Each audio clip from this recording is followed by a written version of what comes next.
Hello viewers, this is Raj and you are watching G search. तो आज मैं किस जगह से वीडियो बना रहा हूँ, देखो थोड़ा सा दिखाता हूँ आप लोगों का। ये हम लोग का एक झील है, झील। ये हम लोग का ही झील है, देखिए पीछे। ये अभी बहुत बड़ा ये जंगल हो गया झील का ऊपर, बट ये पूरा क्लीन रहता है। मैं बहुत दिन बाद इधर आया हूँ।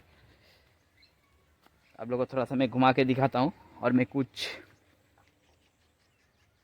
इन्फॉर्मेशन भी शेयर करूँगा। इन्फॉर्मेशन क्या होगा, जो शिपिंग इंडस्ट्री का जो नया नया वर्ड्स है, ये वर्ड्स क्या होता है। जैसा मेरा एक भाई मेरे को मैसेज किया है कुछ दिन पहले, एम्बार्केशन क्या होता है, तो मैं आज आप लोगों को बताऊंगा एम्बार्केशन क्या है, ठीक है। डिबार्केशन क्या है, ठीक है। उसके बाद नया कुछ वर्ड है, जैसा पे डे होता है, ठीक है, जैसा सी डे होता है, जैसा मान लीजिए ड्रिल होता है। तो ड्रिल का दो तरह का ड्रिल है, एक पार्शियल ड्रिल है, एक फुल ड्रिल है। तो ये सब क्या है आज आप लोग से मैं शेयर करूंगा इस जगह से। नज़रिया बहुत अच्छा है ये, एकदम देखो कितना अच्छा जगह है। आप लोग थोड़ा दूर देखोगे तो पता चलेगा। ये पीछे का जो ज़मीन है ना, इधर जो बिल्डिंग बन रहा है, जो फर्स्ट प्लॉट नहीं सेकंड प्लॉट जो है, ये सौरव गांगुली का प्लॉट है, ठीक है। ये हम लोग का जगह का एकदम बाजू में है। तो चलिए, तो आज शुरू करता हूँ। एम्बार्केशन क्या होता है। एम्बार्केशन क्या होता है ना, जैसा मान लीजिए जो लोकल बासेस होता है, बासेस में आप लोग कभी ट्रैवल किए हो, टूर करने के लिए कभी गया हो। पास मान लीजिए होता है ना, लोकल बास आपको पैसा लेता है 1,000 2,000 और आपको 4-5 जगह घुमा के दिखाएगा। ऐसा जो होता है सिस्टम टूर का, सेम क्रूजिंग का जो सिस्टम होता है ना, सेम सिस्टम है। ये लोग आपसे एक चार्जेस लेता है और 5-6 जगह आपको घुमा घुमा के दिखाएगा 4-5 दिन 6 दिन के लिए, ठीक है। तो इस दिन क्या होगा, जब आप फर्स्ट डे होगा, फर्स्ट डे आप लगेज वगेज लेके और क्रूज में जाओगे, और आपका जो प्रोसेसिंग सारा है उस दिन होगा। मान लीजिए आपका पैसा देने का बाद क्या होता है ना, आपका लगेज वगेज ये लोग सेट करके रखता है दूसरा जगह पे, बोले तो क्रूज के अंदर एक जगह पे सेट करके रखेगा, ठीक है।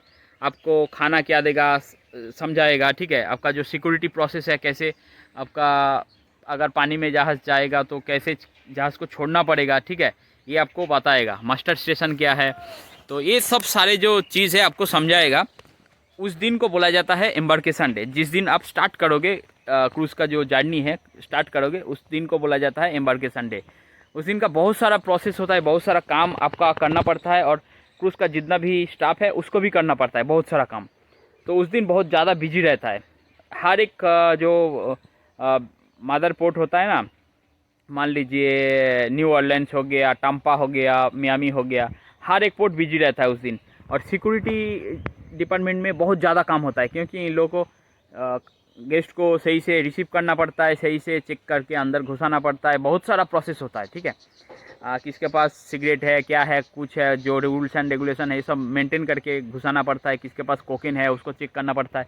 बहुत सारा ऐसा प्रॉब्लम्स है, उसको झेलना पड़ता है उसी दिन जो एम्बार्केशन डे होता है। तो सिक्योरिटी के लिए बहुत ज़्यादा काम उस दिन रहता है। और प्रोडक्शन के लिए, प्रोडक्शन में उस दिन क्या होता है पता है ना, जो किचन वाला होता है उस दिन उन लोगों का भी बहुत ज़्यादा काम करना पड़ता है। क्या काम करना पड़ता है, मान लीजिए आपका किचन में जितना भी स्टॉक है फूड का, ठीक है, आप प्रिपरेशन करके रखे हो फ्रिज में और कहीं पे भी है, उस दिन क्या होता है, यूएसपीएच का जो आदमी लोग होता है वो क्रूज में आता है चेक करने के लिए। बोले तो यूएसपीएच क्या है, ये होता है अमेरिकन एक स्टैंडर्ड है फूड, जो इंस्पेक्टर रहता है इंडिया में, सेम फूड इंस्पेक्टर होता है अमेरिका का। तो ये यूएसपीएच है, अमेरिकन पब्लिक हेल्थ का एक डिपार्टमेंट है। वो लोग चेक करता है आपका फूड का सिक्योरिटी कैसा है, क्या है, और वो पूरा छान मारता है क्रूज के अंदर अंदर जाके, एकदम ड्रेनेज कनेक्शन वगैरह हर कुछ, फ्रिज वगैरह सब कुछ चेक करता है, ठीक है। तो इस दिन इसलिए क्या करना पड़ता है, जो गैली वाला काम होता है ना, इसलिए गैली का जितना भी सारा स्टाफ है इन लोगों को बहुत ज़्यादा काम करना पड़ता है, क्योंकि वो जो फ्रिज का टेम्परेचर, फ्रिज का जो लॉक सीड रहता है, ये सब जो रहता है ये सब चेक करना पड़ता है और अप टू डेट करके रखना चाहिए। तो इसलिए इस दिन बहुत ज़्यादा काम होता है। और सर्विस वाला के लिए क्या है, हाउस कीपिंग वाला के लिए क्या है, हाउस कीपिंग में उस दिन भी बहुत ज़्यादा काम होता है, क्योंकि ये जो लगेज वगैरह पिकअप करता है ये लोग, सही से ये लोग का अरेंज करना पड़ता है, ठीक है। मान लीजिए आपका जो रूम होता है, रूम को गेस्ट तो उधर से कुछ गेस्ट गया कुछ गेस्ट आया, तो ये जो बीच में 2-4 घंटा का टाइम है। मान लीजिए आपका एक शिप का कैपेसिटी है 4,000, तो 4,000 गेस्ट तो उसमें था।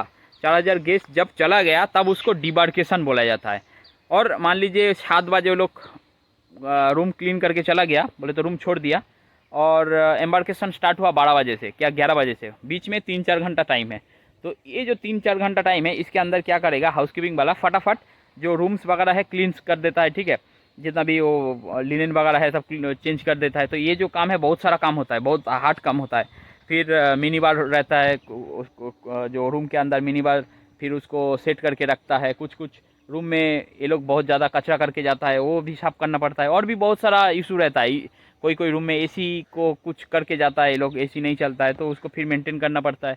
तो जो मेंटेनेंस वाला है उसको भी काम है, क्योंकि वो रीचेक करना पड़ता है, हर एक चीज़ रीचेक करना पड़ता है। तो इसलिए जो एम्बार्केशन डे है ना, इसमें बहुत ज़्यादा काम होता है हर एक डिपार्टमेंट के लिए। और सर्विस वाला जो क्या काम करता है, सर्विस वाला उस दिन कुछ काम नहीं रहता है, बट सर्विस वाला के लिए दूसरा काम दिया जाता है। दूसरा काम क्या है, मान लीजिए जो क्रूज जो गेस्ट आएगा उसको रिसीव करके गाइड करना पड़ता है, कहाँ जाना है, आपका मास्टर सेशन कैसे मिलेगा, आपका जो फोलियो कार्ड है कहाँ से फोलियो कार्ड मिलेगा। तो गाइड बोल के कैप दिया जाता है। तो ये सब खड़ा रहता है, एकदम हाथ में एक डंडा लेके खड़ा रहेगा और आपको समझाएगा कहाँ पे आपको जाना है अभी, क्योंकि क्रूज जो होता है ना बहुत बड़ा होता है, इन लोगों को पता नहीं चलता है कहाँ जाना है क्या करना है। तो इसलिए सर्विस का जो बंदा लोग होता है, इन लोगों का एक एक स्पेशल टास्क दिया जाता है। और किसी के पास व्हील चेयर दिया जाता है, ठीक है, जो बुढ़ा बुढ़ा ऐसा होता है ना गेस्ट होता है, तो उसको पकड़ के लेके आना। कोई फिजिकली हैंडीकैप्ड है तो उसको भी लेके आना है, जो व्हील चेयर पकड़ के लेके आएगा। ये सब थोड़ा थोड़ा छोटा छोटा काम दिया जाता है सर्विस वाले के लिए। और किचन के लिए बहुत सारा काम है, मैं आपको बोला किचन में बहुत ज़्यादा काम रहता है उस दिन, और सिक्योरिटी वाला के लिए बहुत ज़्यादा काम रहता है, ठीक है। और हाउसकीपिंग वाले के लिए भी बहुत हार्ड है उस दिन, इतना हार्ड काम है, इतना हार्ड है भाई, देखोगे तो आप खुद आपको पता चलेगा भाई ये लोग क्या कर रहे हैं, एकदम पागल हो गया जैसा लगेगा। बट उस दिन बहुत ज़्यादा काम है, बहुत ज़्यादा हार्ड डे है एम्बार्केशन डे। एम्बार्केशन जब हो गया तब शाम से आपको एकदम रिलैक्स हो जाओगे। बोले तो सुबह से आप लोग को तो काम बहुत ज़्यादा करना पड़ेगा, बट 4-5 बजे से एकदम रिलैक्स, नॉर्मल डे हो गया। क्रूज छोड़ देगा 3:30-4 बजे तक या 5 बजे तक हार्डली। क्रूज जब छोड़ देगा पोर्ट से तब आप एकदम रिलैक्स। रिलैक्स बोले तो एकदम उतना रिलैक्स नहीं है, बोले तो उतना हार्ड काम नहीं है।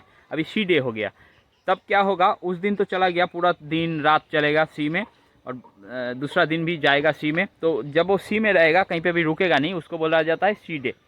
फिर एक दिन चलने के बाद ये लोग का एक डेस्टिनेशन मिल जाता है, डेस्टिनेशन मिल जाएगा, कोई भी एक पोर्ट है उसमें आपको घुमा के दिखाएगा ये लोग। उस दिन जाके वो पोर्ट में रुकेगा, तो उस दिन होगा पोर्ट डे। पोर्ट डे में आपका कुछ काम नहीं है, उस दिन एकदम रिलैक्स, एकदम रिलैक्स, आप घूमो फिरो खाओ। बट सिक्योरिटी वाला के लिए बहुत ज़्यादा काम है, सिक्योरिटी जो लोग करता है बहुत ज़्यादा काम है। तो उस दिन में ये लोग इतना ज़्यादा काम करता है क्या बताऊँ, एकदम थक जाता है इस काम करते करते। चेकिंग चेकिंग चेकिंग चेकिंग, कितना चेकिंग करेगा। उस टाइम क्या करता है, रेस्ट जो डिपार्टमेंट रहता है ना, मान लीजिए दूसरा कोई जो डिपार्टमेंट है, ये लोग घूमते रहेगा, बाहर बाहर जाके घूमेगा फिरेगा, ऐसा करेगा, ठीक है। और ये हो गया पे डे। क्या होता है पे डे, होता है ना आपका जो जिस दिन आपका बैंक में सैलरी आएगा उसको बोला जाता है पे डे। और पे डे कैसा होता है ना, उधर आपको सुनने को मिलेगा सीपीजी। सीपीजी बोले तो 14 डेज़, एवरी 14 डेज़ को बोला जाता है सीपीजी। एक सीपीजी में बोले तो आपको 15 दिन में जो आपको सैलरी आएगा उसको बोला जाता है एक सीपीजी। और हर 15 दिन बोले तो हर 14 डेज़ में आपको सैलरी मिल जाता है, इसको सिंगल सीपीटी बोला जाता है। 14 डेज़ को सीपीजी बोलता है। बोले तो एक महीना में 2 सीपीजी होता है, तो आपका सैलरी 2 टाइम आएगा एक महीना में, ऐसा होता है। ये एक सिस्टम है। और एक क्या बोला था मैं भूल गया अभी, ड्रिलिंग का जो सिस्टम है उसमें आपको 2 बार ड्रिलिंग होगा, हर महीना 2 बार ड्रिलिंग, आफ्टर 15 डेज़ होगा, एवरी 15 डेज़। तो ये पार्शियल ड्रिलिंग जो होता है, पार्शियल ड्रिलिंग आपका जो कुछ खास काम दिया जाता है उस दिन। खास काम बोले तो क्या है, खास काम बोले तो आपका वो कुछ स्पेशल टास्क जैसा रहता है ना, मान लीजिए कुछ फायर सेफ्टी रिलेटेड कुछ काम है, कोई और एक काम है क्या, फर्स्ट एड का कोई काम है, ये खास दिया जाता है कुछ स्टाफ के लिए, तो इसको बोला जाता है पार्शियल डीलिंग्स। तो ये छोड़ के आपको मान लीजिए एक होता है ना फुल डीलिंग्स बोले तो एबंडन, ये सबके लिए है। तो हर एक बंदा जाएगा उसमें, हर एक बंदी जाएगा उसमें ट्रेनिंग के लिए, आफ्टर 15 डेज़ जाना ही पड़ेगा। तो ऐसा ही होता है स्कीम। तो और भी कुछ जानकारी चाहिए तो उसमें कमेंट करो, तो आपको पता चल जाएगा, फिर मैं आपको बताऊंगा कैसे क्या होना चाहिए, ठीक है। चलिए बाय, थैंक्स।